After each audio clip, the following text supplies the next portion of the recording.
लेकिन 25 जून निर्जला एकादशी व्रत पर ऐसा खाना घर में भूल कर भी मत बनाना और ना ही उसे खाना पूरा घर, परिवार बर्बाद हो जाता है। साथ ही भक्तों इस प्रवचन में जानेंगे 25 जून गुरुवार निर्जला एकादशी व्रत पर ऐसा क्या खाना चाहिए जिससे कि आपके जीवन में भगवान विष्णु शिव की कृपा प्राप्त हो।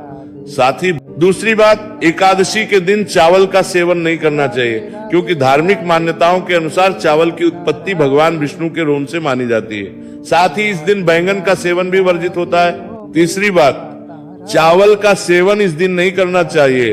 एकादशी के दिन चावल का सेवन वर्जित माना जाता है। इसके अलावा इस दिन बाल और नाखून काटने से भी बचना चाहिए, ये व्रत के प्रभाव को कमजोर करना है। चौथी बात, इस दिन जमीन पर सोना चाहिए। ये व्रत के दौरान आत्मनियंत्रण और संयम का प्रतीक होता है। धन दौलत की वर्षा।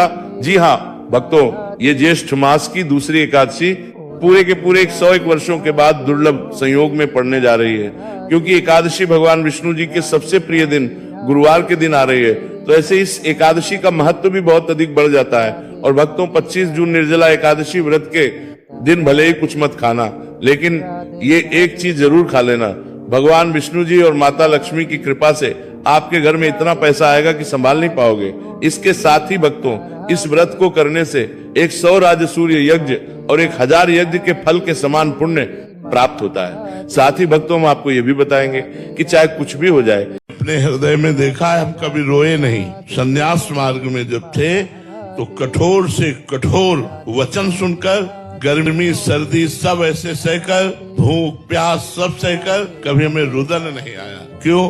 हृदय निर्मोही और कठोर हृदय, निर्लेप हृदय, निरपेक्ष हृदय। अब जब प्रियाजू की उपासना हुई तो थोड़ी भी बात प्रियाजू की चले तो रोना आने लगता है, एकांत में बैठकर रोना आने लगता है। सब प्यार ही प्यार दिखाई दे रहा है। सबको प्यार करूं, सबको सुख पहुंचाऊं, कैसे क्या करूं जिससे सब सुखी हो जाए।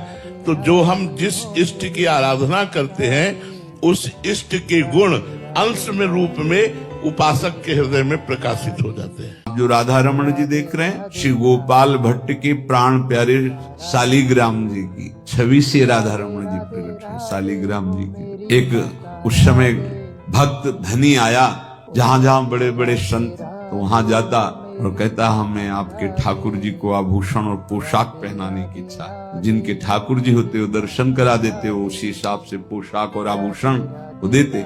तो गोपाल भट्ट जी के पास उनका हमारे पास तो श्री शालिग्राम भगवान है, और हमने सोचा शायद आपके पास प्रिया प्रीतम हो तो उनकी पोशाक और वो तो गए बस हृदय में भारी विकलता। आराधना प्रिया प्रीतम की ही थी हृदय में।